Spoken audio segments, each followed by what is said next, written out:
2024 లేదా 25లో డిగ్రీ లేదా బీటెక్ చదివారా? సాఫ్ట్‌వేర్ జాబ్ కోసం ఎదురు చూస్తున్నారా? అయితే కోడ్ జ్ఞాన్ 100 డేస్ కోర్సులో చేరండి. జాబ్ సాధించండి. నమస్కారం సార్. నమస్తే. కార్మిక్, హ్మ్. కార్మిక్ రిలేషన్‌షిప్ అని ఈ మధ్య కాలంలో చాలా ఎక్కువగా వింటూ ఉన్నాం. అసలు హ్మ్. కార్మిక్ రిలేషన్‌షిప్ అంటే ఏంటి? ఇది ఒక రిలేషన్‌షిప్‌లో ఉందని మనం వాటిని ఎలా గుర్తించొచ్చు? వాటి నుంచి ఎలా బయటపడాలి సార్? ఇందులో పాజిటివ్ అండ్ నెగెటివ్ గూడా ఉంటాయన్నమాట. హుహు. కొన్ని అన్ని రిలేషన్‌షిప్స్ కర్మ ప్రకారమే. మనకెప్పుడో చెప్పారు. ఓకే. కర్మానుసారమే అన్ని బంధాలు అన్నీ వస్తాయి. హ్మ్. ఇంక్లూడింగ్ జంతువులతో, పెట్స్‌తో, మన బాగా క్లోజ్ వ్యక్తులతో అన్నీ బంధము ప్రకారమే వస్తున్నాయి. హుహు. ఓకే. ఇది చాలా ఇంపార్టెంట్. మన కాలనీలో ఉండే ఎవరైనా వాచ్‌మెన్ ఉంటే వాడికి మనకి ఆ రోజు ఆ టైంలో అలా గ్లాన్స్ అయ్యే బంధం ఉంటేనే వస్తాం. ఇది అందరూ ఎక్కించుకోవాలి మైండ్‌కి. చాలా కష్టము అవగాహన చేసుకోవడానికి. అంటే మన లైఫ్‌లో కలిసిన ప్రతి ఒక్కరితో మనకి ఏదో ఎవ్రీథింగ్ వస్తువుతో సహా. హుహు. ఓకే. అన్నీ కర్మబంధం ప్రకారం అట్లా వస్తాయి. మనని ఎఫెక్ట్ చేసేవి కొన్నుంటాయి. ఓకే. అది అలా ఎఫెక్ట్ చెయ్యాలని ఈ సీన్ అంతా పండుతుంది. ఓ సినిమాలో మనకి మంచిగా ఆ సీన్ రావడం కోసమే అంతవరకు బ్యాక్ డ్రాప్ అంతా ఇస్తారు. హ్మ్. కదా! ఓ సినిమాలో హీరోయిన్ చలాకీగా ఉంటుంది. ఫస్ట్‌లో స్టార్ట్ అయ్యి పల్లెటూరు నుంచి అంతా ఎందుకంటే ఆమెకి కష్టం వచ్చింది చూపించడానికి కదా! అట్లాగా ఈ సీన్ రాడానికి ఎంతో బ్యాక్‌గ్రౌండ్ నడుస్తుంది స్టోరీ. హుహు. అలాగా మన జీవితంలో ఉండే ఎలాంటి బంధములైన, రిలేషన్‌షిప్స్ అయినా కర్మానుసారం వస్తాయి. కొన్ని మనకి మంచివ్వడానికి, కొన్ని మనల్ని తుంచేయడానికి, కొన్ని మనకి చాలా చాలా జ్ఞాపకాలు వదిలి వెళ్ళడానికి, కొన్ని ఎట్టి పరిస్థితుల్లోనూ మనని సెట్ చేయడానికొస్తాయి. హుహు. కొన్ని బంధాలు ఎలా వస్తాయంటే మనని సెట్ చేసి మొత్తం మన అంటారు కదా! మనని గజిబిజిగా ఉన్నవాడిని ఒక ఒక మార్గంలో పెట్టి పంపిస్తుంది. ఓకే. అలాగా మన జీవితంలో ప్రతి రిలేషన్‌షిప్ అలా వస్తాయి మన జీవితంలోకి. హుహు. ఓకే. కొన్ని మనం మనుషులకుండే గొప్ప వరం ఏంటంటే మరుపు. మర్చిపోతాం. ఇంత ఆలోచించుకునే శక్తి లేక మర్చిపోతాం. లేకపోతే బ్రతకలేం తెలుసా? ఇప్పుడు ఎవరైనా నా జీవితంలోకి ఎందుకొచ్చారు అంటే కంపల్సరీగా వాళ్ళ ఎఫెక్ట్ మన మీద ఉంటుందంటే బ్రతకలేం. హ్మ్. అందుకే మర్చిపోతాం గానీ, జనరల్‌గా ఇది జరుగుతుంది. మన జీవితంలోకి కొన్ని ఇంపార్టెంట్ మార్క్ పెట్టుకున్న సన్నివేశాలుంటాయి. అది ఎప్పుడో ఒకసారి ఇన్‌ఫ్లూయెన్స్ చేసే టీచరు, హ్మ్. స్కూల్లో అయితే. స్కూల్ లోపల మనని ఒక మంచి మార్గంలోనో, చెడు మార్గంలో తీసుకెళ్ళే ఫ్రెండు, లేకపోతే తల్లి, తండ్రి రూపంలోనో, లేపోతే గర్ల్ ఫ్రెండ్, బాయ్ ఫ్రెండ్ రూపంలోనో, మ్యారేజ్ రూపంలోనో, కొడుకు, కూతురు రూపంలోనో వస్తారు. ఏదో ఒక రూపంలో వెళతాము. హుహు. ఓకే. ఎనీ కర్మ మనకది సత్కర్మైనా, ఏదైనా దుష్కర్మైనా, ఎనీ కర్మ వెళ్ళడానికి అంటే ఆ కర్మ తీర్చుకోవడానికి మనకి ఇంకేం మార్గాలున్నాయి? ఓకే. అంతే. ఒకటేమో ఫిజికల్‌గా దెబ్బ తగలడం. హ్మ్. ఓకే. ఇంజ్యూరీ అవ్వడము, మనకి దెబ్బ తగలడము, లేపోతే అవయవంగా ఫిజికల్‌గా ఏదైనా గలగల డ్యామేజ్ కావడము, హ్మ్. లేదా మెంటల్‌గా. మనసుకి గాయపడ్డం. ఈ మనసు గాయం అన్నిటికంటే ఎక్కువేంటంటే, ఇలా బంధం రూపంలో తెంపడమే. హ్మ్. ఓకే. ఒక తెలియని ఒక బాండ్ తయారైపోతుంది. ఒక మనిషికి, మనకి. అది తెంపుతుంటే ఉంటుంది దాని బాధ, నరక యాతన ఉంటుంది. చెప్పింది వాడు అర్థం చేసుకోనప్పుడు, హ్మ్. Oh my God! ఆ యాతన అన్‌బిలీవబుల్. కనిపించదు, చెప్పుకోలేము, ఎక్కదు. చెప్పినా అర్థం కాదు. అసలు ఎంత పట్టించుకోరు. ఎంత విలవిల్లాడిపోతాం. అయ్యో! నేను అన్నీ చేస్తున్నా గదా! అన్నీ చేస్తున్నా. ఇది కర్మ. నువ్వు ఏదో జన్మలో అలా చేసి ఉండుండొచ్చు. హ్మ్. ఎవరికో వాళ్ళ కర్మ వాళ్ళు బాధ పడుతున్నా నువ్వు వినకపోయుండొచ్చు. నీ బాధ వినడు. ఓకే. అంటే అసలు లాస్ట్ టైమ్ మనం ఏదైతే మనకి పూర్వజన్మలో ఏదైతే మనం చేసామో, అదే ఎగ్జాక్ట్‌గా ఏదో ఒక జన్మలో మనకి రిఫ్లెక్ట్ అవుతుందంటారా? అబ్సల్యూట్‌లీ అదొక్కటే మార్గం. ఓకే. సో, అది ఫిజికల్‌గా ప్రూవ్ చేయలేం. హుహు. ఓకే. ఈ ప్రాబ్లమ్ ఏంటంటే ఇది ఫిజికల్‌గా ప్రూవ్ చేయలేం. అది అనుభవించే వాడికి తెలుస్తుంది. జ్ఞప్తికి వస్తుంది. అబ్బా! అనిపిస్తుంది. అండ్ అది ఎంత అనిపిస్తుందంటే, ఎంత నిజమంటే అది, దాన్ని బాధపడడం మానేసి అర్థం చేసుకుంటే చాలా రిలీఫ్‌గా ఉంటుంది. ఏదో జన్మలో ఎవరినో నేను చెంప మీద కొట్టాను. ఈ జన్మలో ఇంకొక రూపంలో వచ్చి కొట్టాడు అని తెలిసిన తర్వాత, ఇంక నేను ఫైట్‌కో లేపోతే దానిదో ఇంక గొడవ పడ్డానికో వెళ్ళను. చాలా మటుకు తగ్గిపోతుంది. ఓకే. ఫైట్ చేస్తున్నాడు. ఇప్పటికిప్పుడు నన్ను నేను ప్రొటెక్ట్ చేసుకుంటాను. దాని గురించి ఇక సఫర్ అవ్వను. బాధపడను. ఇప్పుడు ఎవరో నా జీవితంలోకి వచ్చి నన్ను టార్చర్ పెడుతున్నారు అంటే, నేను ఆ టార్చర్‌ని తెలివితో బయటపడడానికి ప్రయత్నం చేస్తాను తప్ప, దాన్నింక అయ్యో! నాకెందుకొచ్చింది కష్టం? నేనెందుకు ఇలా చేశాను? నీకు గుర్తులేవు. ఎన్నో జన్మల నుంచి గుర్తులేవు. హ్మ్. సో, గుర్తులేవు కాబట్టి దాన్ని లెక్క వేసుకుంటూ కూర్చునే కంటే, హాయిగా జీవితాన్ని ముందుకి తీసుకెళ్ళడానికి తెలివి వాడుకుంటే సరిపోతుంది. అంటే ఎలా సార్? ఇప్పుడు బయటపడే మార్గం గురించే ఎవరికైనా సొల్యూషన్ కావాలని ఎక్స్‌పెక్ట్ చేస్తారు కదా! యాహ్! ఎలా ముందుకెళ్ళాలి? సో, ముందు అసలు కర్మ మార్గములు 3. హుహు. ఓకే. సంచిత, ప్రారబ్ధ, ఆగామి అంటారు. సంచిత అంటే చేసి స్టోరేజ్. రెడీగా ఉంది. ప్రారబ్ధ బాణం వదిలి ఇప్పుడు బాణంకి లోడ్ చేయడానికి బాణములు అమ్ముల పొది తీసి బాణం వేసింది. ఆ వేసిన బాణం మనకొచ్చి తగులుతుంది. మన కర్మని ఒక మంచి బాణంలాగా తయారు చేసి మన మీద వదిలేడు. అది వచ్చి తగులుతుంది. నేనిప్పుడు వెళ్తుంటే కరెక్ట్‌గా కాలుకి ఏదో రాయి తగిలింది. అది తగలడానికి రెడీగా ఉందది. నేను వెళ్తాను, తగిలించుకుంటాను అంతే. దానివల్ల నాకేవో 4, 5 ఆపర్చునిటీలు పోతాయి. నేను దాని తర్వాత అప్పులు చేస్తాను. అదంతా ఒక సీక్వెన్స్. ఇది ప్రారబ్ధము. అది వచ్చి తీరుతుంది. దాన్ని మార్చలేం. హ్మ్. కొన్ని సంచిత, కొంత ఆగామి. అంటే ఆగామి ఇప్పుడు మనం చేస్తున్నవన్నీ రికార్డ్ అవుతున్నవి. కొన్ని మనము భగవత్ ప్రేరేపణతో వారు భగవంతుని సాక్షాత్కారంతో తగ్గించుకోవచ్చు. తగ్గించుకోవచ్చు. పోగొట్టుకోలేము. దాంతోపాటు అసలు కర్మ నువ్వు చేస్తే నీకెక్కుతుంది. ఎనీ రిలేషన్‌షిప్స్‌లో గొడవ గాని ఏదైనా నువ్వు అది నేను చేస్తున్నాను, నాకెందుకు ఇలా జరుగుతుందన్నంత సేపు ఆ కర్మ నువ్వే అనుభవిస్తుంటావు. ఇది భగవంతుడికి అర్పితం. నిష్కామ కర్మ అంటారు. భగవంతుడు అది తీసుకొని భగవంతుడికే ఇచ్చేస్తున్నాను. నేను మధ్యలో ఏమి చేయట్లేదు. I am no one in this. ఇప్పుడు నేను ఒక సినిమాలో క్యారెక్టర్ చేస్తున్నాను. అక్కడ డైరెక్టర్ గట్టిగా బోర్‌ని ఏడవాలి. నీ క్యారెక్టర్ అది అని చెప్పాడనుకో. ఆ క్యారెక్టర్ చేసాం, బయటకొచ్చేసాం. అంతే. అయ్యో! నన్నెంత ఏడిపిచ్చాడో అని లేదు. క్యారెక్టర్. క్యారెక్టర్‌లో చేసి వచ్చేసాం బయటికి. నీకు బాధేసింది, బాధపడ్డావు, ఫినిష్ చేసావు, వదిలేసావు, వచ్చేసావు. అనేది గనక చేసుకుంటే దాన్ని నిష్కామ కర్మ అంటారు. హుహు. అంటే ఆ కర్మ యొక్క ఫలితాన్ని నేను చేస్తున్నాను అనే ఒక రెస్పాన్సిబిలిటీ తీసుకోకుండా ఉంటే life will become so light and easy అంటారు. హుహు. సో నువ్వు కర్మ తప్పించుకోవాలి అంటే పుణ్యమో పాపమో అంతా భగవంతుడిచ్చింది అని ఇచ్చేయడం ఈజీ. నీకు పుణ్యము రాదు, పాపము రాదు. You are no more touched by the karma. Or ఏదైనా కర్మ చేసుకుంటే దాన్ని భగవంతుడి హెల్ప్‌తో ఎఫెక్ట్ తగ్గించుకుని అంటే నీకిప్పుడు ఏదో జన్మలో ఒక దగ్గర 10,000 కొట్టేసావు హ్మ్. అనుకుందాం. ఓకే. నెక్స్ట్ జన్మలో నీకు ఆ 10,000 నష్టం కావాలి. నీ దగ్గర నుంచి ఎవడో కొట్టేయాలి. కానీ ఇప్పుడు నీ దగ్గర రూ. 1,00,00,000 ఉన్నాయనుకో, ఎవరన్నా 10,000 దొంగతనం నీకు పెద్ద ఎఫెక్ట్ రాదు. మ్యాటర్ కాదు. అందుకే పుణ్యము పెంచుకో అంటారు. ఎప్పుడో పాపం చేశావో, ఏం నష్టం జరిగిందో, ఎలా జరిగిందో జరిగింది. ఇప్పుడు స్పృహ వచ్చాక, మనకింత తెలిసాక, నేను తప్పు చేయకూడదు. నేను హ్యావ్ టు ఇంప్రూవ్ మై పుణ్యము యొక్క ఫలితమును పెంచుకుంటూ పోవాలి. పుణ్యము వాల్యూ పెరిగినప్పుడు నీకు చిన్న చిన్న లైఫ్‌లో జరిగే ఈవెంట్స్ పెద్దగా అనిపించవు. హుహు.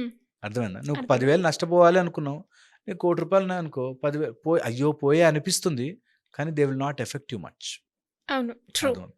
అలాగా దీన్ని తీసుకుంటే ఈ సిద్ధాంతాన్ని మన జీవితానికి ఉపయోగపడుతుంది. ఇప్పుడు ఇవన్నీ కూడా ఇది కరెక్టా కాదా? ఎవడు చూసొచ్చాడు అనే పిచ్చి లాజికల్‌కెళ్ళకుండా దీనివల్ల ఉపయోగపడుతుంది కదా అని వాడుకుంటే మైండ్‌కి చాలా హెల్ప్ అవుతుంది.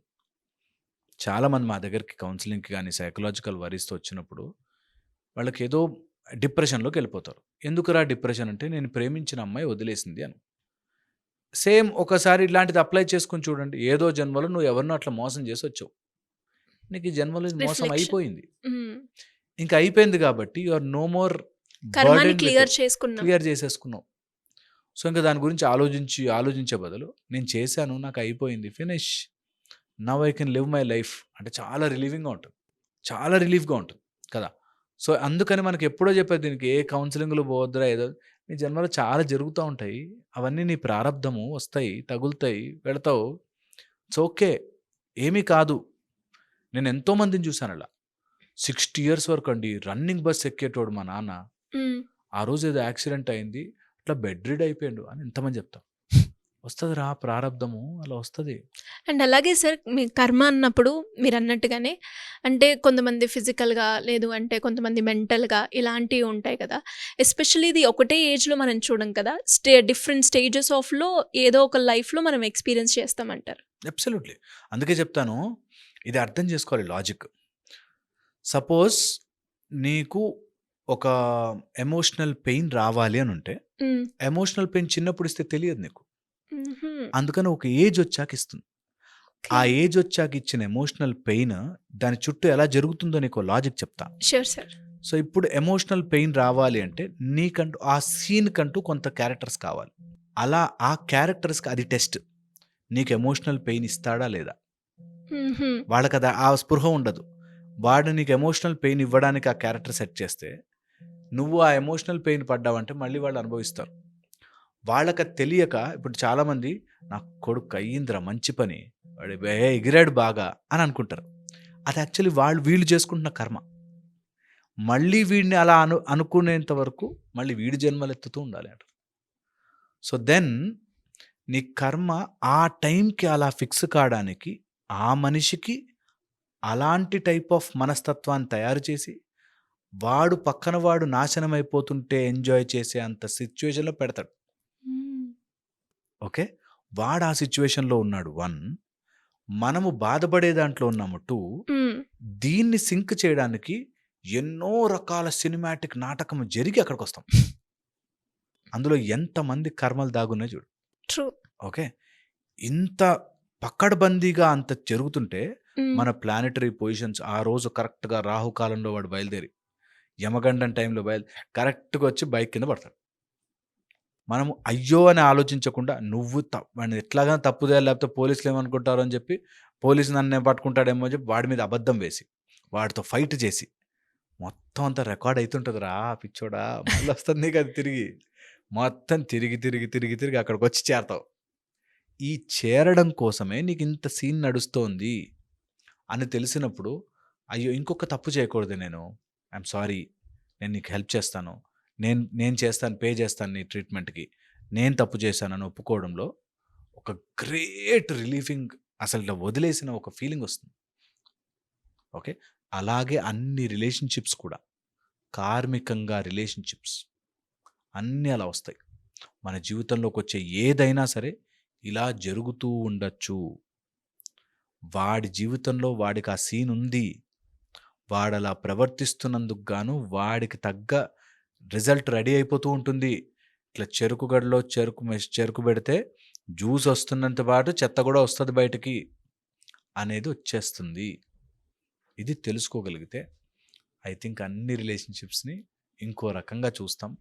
హ్యాపీగా, పాజిటివ్‌గా మార్చుకోవడానికి. అండ్ ఏ కర్మ చేసినా కర్మ ఎలా చేస్తాం? మనసా, వాచా, కర్మణ. కర్మ.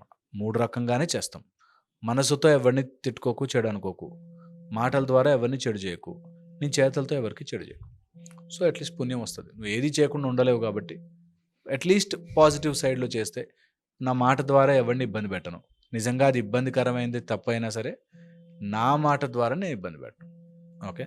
ఎందుకంటే నేను ఇబ్బంది పెట్టానంటే, దేవుడి ప్లాన్‌లో ఆ సీన్‌లో నేను ఇబ్బంది పెట్టానంటే, మళ్ళీ ఇంకో సీన్‌లో నేను ఇబ్బంది పడాల్సొస్తుంది. హుహు. అంటే సార్ ఇప్పుడు మీరు చెప్పినట్టుగానే చాలా మందికి కూడా అంటే కొందరికి అర్థమవుతూ ఉంటుంది. ఇది కర్మ. ఇది దీని వల్లనే నేనిప్పుడు ఈ పెయిన్‌ని నేను ఎక్స్‌పీరియన్స్ అవుతున్నాను. మీరన్నట్టుగానే ఆ దేవుడికి ఇంకా నేను చెయ్యట్లేదు. ఎవరైతే నేను క్యారెక్టర్ అని మీరేదైతే చెప్పారో ఈ క్యారెక్టర్‌లో నేనున్నాను. ఈ పెయిన్‌ని నేను అనుభవిస్తాను. ఓకే. కానీ కొంతమందికి ఇది తెలియదు. తెలియకుండా ఇది కాదు. ఇది దీనివల్ల వచ్చింది అంటే అస్సలు యాక్సెప్ట్ చేయరు. అలాంటి వాళ్ళు మళ్ళీ వాళ్ళకి తెలిసేదాకా ఇది కర్మ అనేది రిపీట్ అవుతూ ఉంటుందా? అంతే అబ్సల్యూట్‌లీ. నువ్వు తెలిసొచ్చేదాకా. హుహు. నీకు తెలిసొచ్చి నువ్వు అనుభవించే తిరుగుతూనే ఉంటావు చక్రంలో. నేను చెప్తున్నది అందరూ ఈ ప్రాసెస్ ఫాలో అవుతారు. అందరికీ ఆ జ్ఞానం స్టేజొచ్చి, ఓ రోజు అన్ని కర్మలు, కర్మ, కర్మలు, కర్మ, కర్మ, కర్మ అన్నీ వచ్చి ఏదో ఒకడెవరో గురువులాగా వచ్చి చెప్తాడు. ఇది కాదురా ప్రాసెస్ అని. అప్పుడు కొంచెం పుస్తకం చదువుదామా? అవునా! ఇలా ఉంటుందా? అని అలాంటి ఆలోచనలు, ఐడియాలజీలు వచ్చి, వచ్చి, వచ్చి, వచ్చి అందులో వెంటనే ఒప్పుకోదు మైండ్. అలా ఉన్నా ఇప్పుడు భగవంతుడు అన్ని చోట్ల చూస్తుంటాడు. నీ కర్మ రికార్డ్ అవుతుంటుందని మనం మర్చిపోతాం. అందుకని నీ కర్మ రికార్డ్ అవుతుంటుందని తెలిసి, దాన్ని స్పృహలో తెచ్చుకుని వచ్చేదాకా నీకు ఆ స్టేజ్ వచ్చేదాకా ఇక్కడే తిరుగుతా ఉంటాం. అండ్ అది అనుభవిస్తూనే ఉంటాం. ఇందులో ఇంకొక పాయింట్ ఏంటంటే, హ్మ్. ఇప్పుడు నేను మర్డర్ చేయాలన్నది కూడా నా కర్మలో రాసింది కదా, నేను మర్డర్ చేస్తా ఆ! అనేటట్టు అని చాలా అంతే. ఇది ఇది నేను చేసింది కదా! ఇది నా ఇది అన్ని రకాలు మనకు వచ్చే క్వశ్చన్లకు కూడా ఆన్సర్లు ఉన్నాయి ఆల్రెడీ. హుహు. మనకు రాబోయే క్వశ్చన్ నెక్స్ట్ 1000 క్వశ్చన్లు ఏమైనా వస్తే అన్నిటికీ ఆన్సర్ ఉన్నాయి. మనం చదువుకునే ఓపిక ఉండాలి. అలానే నువ్వే మర్డర్ చేస్తా అంత కర్మ అని అనడం కాదు. ఎందుకు అంటే నువ్వు ఎప్పుడైతే నీకు తెలిసి తప్పు చేస్తున్నావో అది పాపము కింద మారి అది మహాపాపముగా మారి తిరిగి తిరిగి తిరిగి తిరిగి వస్తుంది. You cannot stop that. నువ్వు మర్డర్ చేయాలి, మర్డర్ చేసేంత కోపము అనే నీ ఏదైతే విల్ ఉందో ఆ will doing that crime or committing that mistake నీకు always you have a choice. Okay. And ఆ చాయిస్లో నేను భగవంతుడి సాక్షాత్కారంతో నేను తప్పు చేయను, ధర్మ మార్గములోనే ప్రవర్తిస్తాను హ్మ్. అని నువ్వు అనుకున్న రోజున దీని నుంచి బయటపడతావు. ఓకే. అండ్ అలాగే సార్ కొంతమంది అంటే ఇది దీనివల్లే జరిగింది అని తెలుసుకున్న తర్వాత మళ్ళీ దాన్ని చేయడం? అంటే ఇన్ని రోజులు శరీరాన్ని అలవాటు చేసాం. ఇప్పుడు సిగరెట్ డబ్బా మీద ఇది తాగడం హానికరం అని రాసున్నా తాగుతాం. హానికరం అని తెలిసినా కూడా. ఎందుకు అంటే అలవాటుతో శరీరం అలా ఉండిపోతుంది. అది 10 అడుగులు చేసి చేసి చేసి 10 సార్లు పడి తెలిసి అప్పుడు రియలైజ్ అవుతుంది జన్మ జన్మల తర్వాత. అన్ని జన్మల తర్వాత మనకి అర్జునుడు అంతటి వాడే ఆ భ్రమలో పడితే శ్రీకృష్ణ పరమాత్ముడు మన ఇద్దరం జర్నీ గీతను చేస్తున్నాము, నువ్వు నాతో ఎప్పటి నుంచో ఎన్నో కోట్ల జన్మల నుంచి ఉన్నావు, నీకు ఇప్పుడు నేను జ్ఞానోదయం చేస్తానుండు అని చెప్తాడు. సో అలా ఒక గురువు వచ్చి అలా ఒక భగవంతుడి సాక్షాత్కారం వచ్చి then you will change. Receiving mode receiving వచ్చేదాకా మనం అర్జునులుగా మారేదాకా దాకా కృష్ణ పరమాత్ముడు ప్రత్యక్షము కాడు. అంతవరకు తిరుగుతా ఉండాలి ఈ బండిలో. ఖచ్చితంగా. Super sir. Great information. నిజంగా కర్మ అనేది ఉంటుంది అని చాలా వరకు అందరూ నమ్ముతారు. కానీ అది ఎన్నో రకాలుగా మనం ఎక్స్పీరియన్స్ చేసినప్పటికీ కూడా ఇది దీనివల్లే చేశాము అనేది చాలా తక్కువ మందికి తక్కువ మంది తెలుస్తుంది. తెలుస్తూ ఉంటుంది. అట్లీస్ట్ ఈ వీడియో ఒప్పుకోలేరు అసలు మైండ్ యాక్సెప్ట్ చేయనివ్వదు. అందుకని కొంచెం అది కూడా ఆలోచించాలి. కర్మనే కదా సార్? వెరీ కర్మ అలాగే ఆపుతుంది. యాక్చువల్గా బ్లాక్ చేసేస్తుంది మనని. మనకి జ్ఞానం వచ్చేదాకా తిరుగుతూ ఉంటాం. ఏదో పుణ్యం చేసి పుణ్యం చేసి పుణ్యం చేసి పుణ్యం చేసాక రియలైజేషన్. రే తప్పు చేస్తున్నానే అని తెలుస్తుంది. అంతవరకు తిరుగుతుండాలి. అండ్ దాన్ని యాక్సెప్ట్ చేసుకునే ఓపెన్నెస్ వస్తే అట్లీస్ట్ ఒక 10 అడుగులు ముందుకు వెళ్ళే ఛాన్స్ ఉంటుంది. అండ్ ఇది కూడా థియరీనే, నిజం అవ్వుండకపోవచ్చు, కానీ ట్రై చేయండి, బాగుంటుంది. డెఫినెట్గా sir. Great information. Thank you so much. Suman టీవీలో మీ పర్సనల్ అండ్ బిజినెస్ ప్రమోషన్స్ కోసం కింది నెంబర్కి కాంటాక్ట్ చేయండి.